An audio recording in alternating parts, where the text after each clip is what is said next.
공상과학 영화에서 등장하던 상상 속 무기인 레이저, ASR, Light Amplification by Stimulated Emission of Radiation, 무기가 실전에 배치될 날이 멀지 않았다. 우리 군이 레이저 무기를 투입하면 대공 방어 전력이 강화될 것으로 예상된다. 군사 분야 최강국인 미국은 레이저 무기에서도 앞서가고 있다. 미국 현지에서는 레이저 요격 기술을 북한 핵 공격을 억제하는 데 써야 한다는 의견이 제시되고 있다.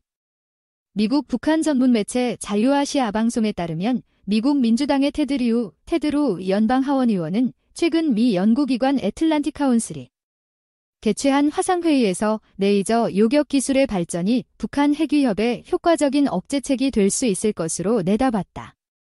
리우 의원은 미군의 레이저 요격 기술이 완성되진 않았지만 지난 몇 년간 관련 기술이 크게 발전한 것으로 알고 있다며 레이저 요격 기술이 개발되면 북한의 대륙간 탄도미사일 ICBM 발사를 다시 생각해보도록 할 것이라고 평했다. 우리 전문가들도 레이저 무기 필요성을 강조한다. 정경두 전 국방장관은 월간 공군 4월호 우주를 향해 눈 떠야 할 때 특별기고문에서 우리나라에서 띄운 위성이 주기적으로 도는데 이런 것들이 정상적으로 활동하는지 감시 시스템을 마련해 살펴봐야 한다. 이것을 발전시키면 요격 체계를 가질 수 있다며 비록 지금은 공군이 미사일을 활용해 위성을 요격하는 방식밖에 없으나 미래에는 고출력 레이저를 통한 지향성 에너지 무기 체계를 갖도록 해야 한다고 주장했다.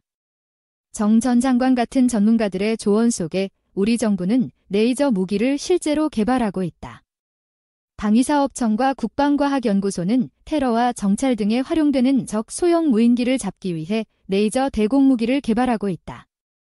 국방과학연구소에 따르면 우리나라가 개발 중인 고출력 레이저 무기는 강력한 레이저 빔을 쏴 표적을 무력화시킨다. 우리나라는 근거리 저속 표적을 요격할 수 있는 수준의 기술을 이미 독자 개발했다. 이를 바탕으로 국가연은 장거리 고속 표적 대응 기술과 기동 플랫폼 탑재 기술을 개발 중이다. 강력한 레이저 빔을 쏘는 레이저 대공무기 위력 시범은 지난해 9월 충남 태안에 있는 국가연 안흥 시험장에서 이뤄졌다. 당시 시연에서 20출력 레이저 빔이 1km 거리에 떨어져 있던 철판 표적을 뚫었다. 시연에 쓰인 표적은 북한 노동미사일이나 2014년 파주에서 발견된 북한 무인기와 동일한 재질로 제작됐다. 레이저 무기의 장점은 속도다. 레이저는 초당 30만 킬로미터를 날아간다.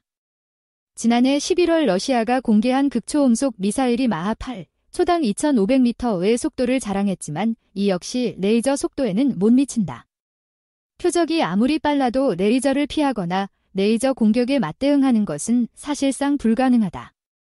레이저는 정밀 타격이 가능한 무기다. 레이저 무기는 고출력 에너지를 모아 개별 표적을 조준할 수 있다. 레이저 무기는 개인 소총의 5.56mm 탄환보다 좁은 틈을 통해 높은 강도의 레이저를 조준해 표적을 제압할 수 있다. 레이저 무기는 아군 피해를 최소화한다. 재래식 무기에 쓰이는 탄약은 폭발력이 커서 위험하다. 탄약 부대나 탄약고, 아군 무기체계 등 아직 발사되지 않은 탄핵이 터져 아군에 피해를 줄 수 있다. 반면 레이저 무기는 폭발할 확률이 낮은 전기장치에 의해 가동된다. 레이저 무기는 발사 비용과 운용 유지 비용 면에서 저렴하다. 사드 미사일 한 발 가격은 110억 원이고 사드 기지 건설 비용과 운용 유지 비용은 천문학적 수준이다. 신궁과 같은 국산 지대공 미사일 한 발 역시 단가가 약 2억 원인 것으로 알려졌다. 반면 레이저 무기는 1회 발사 비용이 1달러, 1,200원 이하로 예상된다. 레이저 무기는 항공작전, 지상작전, 해상작전에서 모두 쓰여 활용도가 높다. 레이저 무기는 항공기에 탑재할 수 있다. 항공기에 장착된 레이저는 지대공 미사일이나 공대공 미사일로부터 기체를 보호한다. 지상작전의 경우 저출력 레이저는 차륜형 궤도형 장갑차에, 고출력 레이저는 트럭에 탑재된다. 해상작전 때 함정에 설치된 레이저는 근접방호체계, CWS의 탐지 추적 장치를 공유하며 대한미사일 등에 대응한다. 물론 레이저 무기에는 단점도 있다. 레이저 무기의 단점은 대기 중 물질에 의한 위력 감소다. 대기 중 먼지나 연기, 수증기, 난기류 등의 레이저가 흡수되거나 산란된다. 이 경우 거리에 따라 에너지가 줄어들고 굴절돼 표적을 공격하기 어려워진다.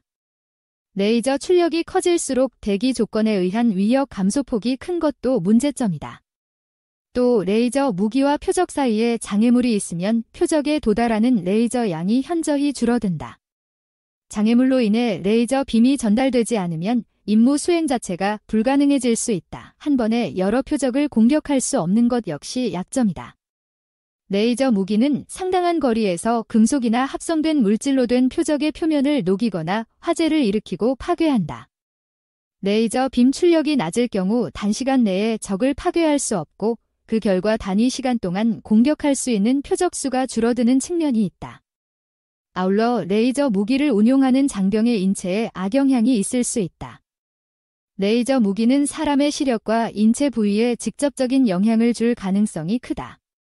카이스트 석사 과정을 받고 있는 김견욱 박규순 육군대위는 한국방위산업진흥회 발간 국방과 기술 3월호에 기고한 레이저 무기체계 개발 동향 및 기술이라는 글에서 흔히 사용하는 전자레인지의 출력은 1인데 고에너지 레이저 무기의 평균 출력인 20는 그 20배라며 드론을 격추하는데 50에서 60, 대전차 미사일을 파괴하는데 100, 순항미사일을 무력화하는데 300 필요한 것으로 알려져 있다고 설명했다. 이들은 레이저 무기체계를 미래 전장에서 효과적으로 사용하기 위해서는 전장에서 적용될 수 있는 많은 국제협약을 간과해선 안 된다며 특정 재래식 무기 금지 협약, 국제인도법, 인권법 등을 잘 살펴야 한다고 조언했다. 이 한국형 근접방어무기체계 CIWS 사업 확정 제134회 방위사업추진위원회 이하 방추위가 지난달 31일 화상으로 근접방어무기체계 사업을 확정했다. 근접방어무기체계 사업은 대공대함 위협으로부터 함정의 최종 단계 방어 능력을 확보하는 사업이다. 이번 방추위에서는 체계 개발 기본 계획, 안을 심의 의결함에 따라 한국형 CIWS 도입 사업이 본격적으로 진행된다. 사업 기간은 20일 30년까지 총 사업비 약 4,500억 원으로 개발한다. 한국형 CIWS 도입 사업을 결정한 것은 현재 한국 해군에게 펠럼스 블록 1B를 공급하고 있는 미국 레이시온사가 네덜란드의 골키퍼 CIWS 생산을 중단하자 도입 가격을 터무니없을 정도로 폭등시켰기 때문이다. 3. LIGNX1 근접방어 체계로 차세대 국방기술 선도 LIGNX1은 지난해 9월 해군 주도로 실시한 근접방어무기 체계인 골키퍼 사진항해 수락시험을 성공적으로 마무리했다. 항해 수락시험 성공에 따라 시스템의 체계 통합과 시험 평가는 물론 적시 후속 군수 지원 능력 등의 기반 기술을 확보했다. LIGNX1은 국내 유일의 30mm 골키퍼 창정비 사업 경험을 통해 확보한 전문 인력과 전용 정비시설, 기술 노하우를 최대한 활용해 향후 근접 방어무기 체계 CWS2 사업의 국내 연구 개발에 활용한다는 계획이다. 앞서 LIGNX1은 지난해 6월 골키퍼의 국내 초도 정비품에 대한 공장 수락 검사 FAT를 성공적으로 완료했다. 이로써 그동안 해외에 의존해왔던 골키퍼 정비를 국내에서 독자적으로 수행할 수 있는 역량을 확보, 장비의 안정적인 운용 유지와 후속 군수 지원이 적시에 가능하게 됐다. 지난 2016년에 방사청과 골키퍼 창정비 계약을 체결했으며 2018년에는 원제 작사인 네덜란드 탈레스의 기술 인력을 파견해 정비 기술과 경험을 이전받았다. 이어 2019년 초부터 창정비에 소요되는 시간과 비용을 절감하기 위해 구미 생산본부에 골키퍼 전용 창정비 시설을 구축해 운용, 1,000억 원 이상의 예산 절감 효과를 거둘 것으로 기대된다. LIGNX1은 해군의 기뢰 대항작전 능력을 크게 강화할 수중 자율 기뢰 탐색체를 비롯해